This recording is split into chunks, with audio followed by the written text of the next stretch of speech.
Selamat pagi semuanya. Jadi ini adalah market gold dan kita langsung aja ya. Mmm, Kemarin kan ada CPI ya, cuman geraknya nggak signifikan dan, mmm, apa namanya, saya hampir lupa, move hariannya, ya itu bahasanya, move hariannya itu tidak gerak banyak ya, itu jawabannya kenapa? Coba, saya udah pernah jelasin gimana caranya kalian tahu bahwa, "Oh kayaknya hari ini marketnya nggak bakal gerak kemana-kemana deh." Paling ya naik 100 pips, nanti turun 80 pips, nanti naik 50 pips, turunnya 40 pips. Jadi, naik turunnya itu selalu satu banding satu dan itu diulang berkali-kali, gitu loh. Nah, kenapa? Itu karena kamu lihat aja di daily atau H4-nya, kita dijepit gap atas bawah. Nah, kondisinya adalah ini masih sideways. Jadi kalau sideways beda sama bullish ya. Kalau misalnya kondisinya bullish, atas ada gap sell, bawah ada gap buy, ya berarti kemungkinan besar gap sell-nya akan ketembus. Tapi karena ini sideways, maka otomatis gap sell-nya akan berfungsi dengan baik, gap buy-nya juga akan berfungsi dengan baik. Artinya apa? Artinya kamu kalau ada setup sell atau buy, itu bisa dilakukan dengan target benar-benar short term. Hari itu langsung close, nggak boleh inap gitu loh. Dapat di London, beresin di London. Dapat di New York, bereskan di New York. Seperti itu. Ya, karena untuk satu sendiri, kita nggak bisa tahu gap mana yang bakal nahan gitu loh. Cuman kalau benar-benar tarik dari weekly, in the end kan gue bakal naik. Jadi pasti yang kita lebih fokusnya adalah movement naiknya itu lebih kuat sedikit. Maksudnya apa? Artinya apa? Peluang gap ini nahan itu lebih besar daripada peluang gap ini menahan, tapi butuh waktu. Nggak sehari, nggak 2 hari. Ya mungkin bisa 3 hari atau seminggu, saya nggak tahu. Ya, nah sekarang kita akan lihat ya, di segmen ini kita akan bedah ke M15. Jadi, yang kita prepare adalah skenario untuk scalping. Benar-benar jangka pendek aja, benar-benar buang secepat mungkin. Ya, nah sekarang kamu lihat ya, di level ini, kita ke M15. Nah, kamu lihat kan setelah jasa panjang, ya, ini Asia Low, kamu lihat, dan ini adalah Asia High, ya. Nah, di atas Asia High itu masih ada liquidity, yaitu ini, dan kawan-kawannya, ya. Nah, ambillah gap di atas liquidity. Kan itu udah saya ajarin kan, cara tahu sejauh apa harga bakal nge-shot, ya. Jawabannya gap di atas liquidity. Nah, ketika Asia High ini keambil, apakah kamu ada terpikirkan skenario untuk bearish? Tidak. Kenapa? Karena untuk skenario bearish, itu harga harus masuk ke gap ini. Clear ya? Harga harus masuk ke gap ini. Ya, makanya kamu harus tunggu Asia beres. Gitu loh. Kalau misalnya harga turun dulu, ambil Asia low, lalu masuk ke gap ini, saya interest untuk cari buy. ASEAN reversal. Jadi hanya cari buy somewhere di sini, targeting ke sini, dan ke sini, max sell sini. Udah, is enough. Nah, yang terjadi saat sesi London adalah harga naik dan masuk ke gap itu. Kenaikannya adalah LLR, betul kan? Nah, pertanyaannya adalah apakah kamu akan mencari sell? Kalau kamu mencari sell, targetnya kemana? Itu aja. Kan kalau misalnya itu HOTD, atau high of the day, berarti kan sampai market close, atau minimal sampai New York kan bakal turun kencang. Nah, turunnya mau kemana? Itu yang harus kamu pikirin. Turunnya bakal kemana ya? Kalau kita nggak punya clear on draw on liquidity ke bawah, ya berarti harga nggak akan turun. Karena kamu harus ingat harga itu turun cuma cari dua hal kan, liquidity sama inefisiensi. Tidak ada hal yang lain. Nah, jadi dengan logik itu, ya, selama gap ini nggak ke inverse, kita akan naik ke atas, lebih tinggi lagi. Ya, jadi kamu bisa langsung limit di sini, kamu limit di sini, SL-nya di bawah sini, targeting ke liquidity ini. Harga naik, turun, ya, lalu rally ke atas. Pertanyaannya, Bukannya ini shift market structure yang level ini? Bukankah ini MSS? Ya kan? Betul, itu MSS. Maka ketika ini naik, lalu turun ke bawah. Nah, kenapa turunnya nggak sampai ke sini? Kalau kamu lihat ya, bodinya hold di sini. Kita punya breakaway gap di sini.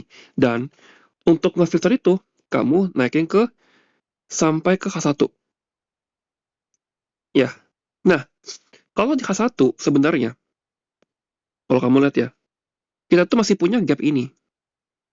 Ada ini nih, OB ini, sama FVG ini. Jadi itu adalah last order flow-nya. Itu harus nahan. Selama itu nggak ke inverse, kita nggak akan turun. Kita cuma bakal bolak-balik aja. Gitu loh. Dan itu yang bikin kamu sebagai pengejar expansion atau trending market itu bakal sangat sulit sekali. Makanya semalam saya lebih prefer di NQ, nggak di gold. Gitu loh, dari short. Ya, itu kamu juga juga pelajari tuh, kok bisa lagi all time high saat 930, kamu cari short. Ya, itu semua udah memenuhi kriteria A+. Cuman tunggu makronya aja saat silver bullet. Saya berikan keynote-nya adalah entry di jam 10.07. Kamu perhatikan ada apa di situ. 10.07 saat makro silver bullet. Ya. Jadi ketika kamu lihat ya di level ini harga turun. Nih, harga turun masuk breakaway gap. Apakah bodinya hold di atas 50%? Yes. Dan sekaligus masuk juga ke H1 fair value gap. Kalau tadi kamu masih ingat ada di sekitar level ini dan ada shift in market structure. Ya, ini tentunya MSS. Fair value gap. Ya, kamu boleh long di sini kalau masih bangun. SL di sini, TP-nya adalah ke sini, yang terdekat. Ke sini. Nah, ini tipikal Asia yang saya nggak bisa apa ya, nggak bisa pahami. Itu jadi mau AC-nya terbang atau turun tiba-tiba saya udah bodo amat, nggak peduli. Kenapa? Karena kalau kamu involve, lihat movement yang kencang seperti itu, kamu takutnya kena FOMO. Kamu panik buy di atas, kena turun ke bawah. Intinya hindari Asia aja. Selalu pegang quote ini, kalau market memang mau naik, even Asia naik 300 pips, even market masih mau naik dan belum kena hit draw on liquidity-nya, maka di London atau New York pasti bakal ada setup continuation. Itu pasti sekali. As long as bias kamu ke atas. Ya, karena market itu nggak mungkin reversal tiba-tiba. Itu bukan ciri-ciri IPDA. Setelah expansion, ya, itu kalau dia retrace atau consolidation, itu baru boleh, dia cuma punya dua opsi setelah expansion. Bakal correction dulu, ya, atau sideways to expansion. Jadi intinya itu bakal expansion lagi. Reversal tiba-tiba itu hanya terjadi kalau misalnya draw on liquidity itu udah dihit habis. Benar-benar udah dihit habis. Karena ketika misalnya harga naik ke atas, biasanya udah dihantam semua, dan harga sekarang udah masuk FVG sell, ya, di mana harga itu naiknya expansion, maka itu bisa reversal tiba-tiba. Karena reversal itu hubungannya ke liquidity pulse dan opposite in efficiency. Seperti itu. Tapi as long as itu belum kena draw on liquidity-nya, dia pasti akan kejar terus di New York-nya. Or New York itu hanya retrace setengah, besoknya baru di continuation ke atas. Seperti itu. Itulah kenapa saya nggak pakai daily profile. Gitu loh, karena setiap hari itu marketnya berubah-ubah. Gitu loh. Maksudnya apa? Contoh, daily profile classic buy day. Classic buy day itu adalah setup LOTD sebenarnya. Classic sell day itu adalah setup HOTD. HOTD sama LOTD itu bisa muncul hari apapun. Saya nggak tahu, dari Senin sampai Jumat. Bisa muncul Senin, bisa muncul Jumat, saya nggak tahu. Seminggu, kadang bisa muncul sekali, kadang bisa nggak muncul sama sekali, kadang bisa muncul 2 kali atau 3 kali. Dulu, ketika saya baru belajar LOTD sama HOTD, saya pikir ya udahlah, kalau hari Selasa udah LOTD, itu nggak mungkin Rabunya muncul lagi. Ternyata market ajarin saya, Rabu muncul lagi LOTD. Alhasil saya kena stop loss. Ya, terus saya pikir lagi, oh udah muncul 2 kali lah LOTD, nggak mungkin muncul lagi. Again, market ajarin saya lagi. Rabu muncul lagi. Tek. Dari situ, saya belajar bahwa apa? Mau udah muncul sekali atau 2 kali atau 3 kali, as long as kita akan draw higher atau masih mau ke atas, peluang naratif LOTD masih bisa terjadi. Dari situ, sudah menunjukkan bahwa tidak ada template. Senin pasti begini, profilnya, Selasa pasti begini, lalu pasti begini, itu nggak ada, saya nggak pernah pakai. ICT aja tuh nggak pernah pakai. Aku nggak pernah lihat dia pakai. Kamu perhatiin mentorship 2022 sampai sekarang, 2025, ada nggak di opening, dia bilang, ya, because it is Tuesday, ya, hari ini ada hari Selasa atau hari Rabu, maka profilnya ada seperti ini, no, nggak ada. Dia selalu buildingnya apa? Lihat for hour, lihat daily, lihat inefficiency, liquidity, ya, expansion, correction, apapun itu semuanya dia liatin, low resistance, high resistance, itu yang dia liatin.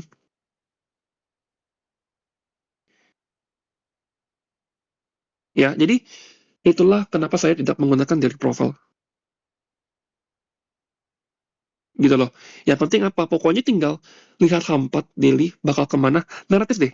Naratif itu beda ya. Sama bias ini yang suka orang salah loh. Bias itu cuma buy atau sell. Naratif adalah the whole story. Kenapa lu mau ngelong, kenapa lu mau nge-short, kenapa lu aim ke sini, kenapa SL lu di situ, level investasinya di mana yang bakal men-cancel semua skenario buy atau sell kamu. Itu semua naratif. Gitu loh. Jadi kalau kamu cuma entry based on Asia lo keambil kok, London lo keambil kok, ada MSS di M5, itu bukan reason untuk kamu buy. Naratifnya apa? Itu bukan naratif. Saya pernah kok ketemu market, Asia lo diambil, London lo diambil, harga masih turun. Pernah nggak ketemu kasus begitu? Ketemu kan? Ketika apa? Kondisinya bearish sekali. Asianya expansion, Londonnya turun terus. New Yorknya apa? Continuation. Jadi candle daily itu bakal hitam full. Itu kan Asia lo keambil, masih turun. London lo keambil, masih turun saat New York. Nah, pertanyaannya adalah, kalau Asia lo keambil, London lo keambil, emang kenapa market harus naik setelah ambil itu? Emang di daily ada apa sih? Emang di Harvard ada apa sih? Emang emang sebenarnya secara dua HTF itu, apakah memang market itu masih mau naik? Berarti gerakan turunnya ketika ambil Asia dan London Low itu adalah gerakan retrace. Benar retrace nggak? Atau sebenarnya market tidak lagi retrace? Memang mau lagi reversal? Nah, itu semua yang dipelajari. Gitu loh. Dari situ, kamu bisa tentuin range dari market. Yang kayak saya ajarin tadi, ini simple kan? Apakah ini bullish atau bearish? Pasti jawaban kamu bullish. Karena kalau jawabannya bearish, nggak mungkin banget. Apa ini bearish? Ya, tapi bullshnya melemah. Kenapa? Karena sideways. Kalau melemah, artinya apa? Artinya in short term bisa turun, in short term bisa naik. Nah, terus kamu lihat lihat lagi, ya, atasnya equal high, bawahnya equal low. Betul nggak? Ya, dan bawahnya ada gap buy, atasnya ada gap sell. Ini udah clear sekali. Kita akan ke sini kalau gap itu ke inverse. Kita akan ke low ini. Kalau gap ini, yang gap ini ya, ke inverse. Berarti kalau misalnya aku nunggu ke inverse, aku nggak entry dong. Ya betul, kalau lu incer ke sini. Kalau kamu mau incer ke situ, ya tunggu gap ini ke inverse. Tapi bisa nggak aku trade di range 2 gap itu? Bisa. Tapi kamu nggak bisa hot lama-lama. Tapi kamu nggak bisa sejauh langit. Bener-bener cari TP terdekat. Atau session liquidity. Either Asia atau London session liquidity. Seperti itu. Tapi kalau kamu tidak understanding, ya, cuma assumption bahwa, oh ini ekspansi, koreksi. Lalu somehow kamu dapat buy di sini, ya, dapat buy di sini, kamu pasti akan aim ke sini. 100% saya jamin. Cuma kalau kamu hanya ngerti ekspansi, koreksi, ekspansi, tapi kamu tidak understand gimana kondisi market sebenarnya.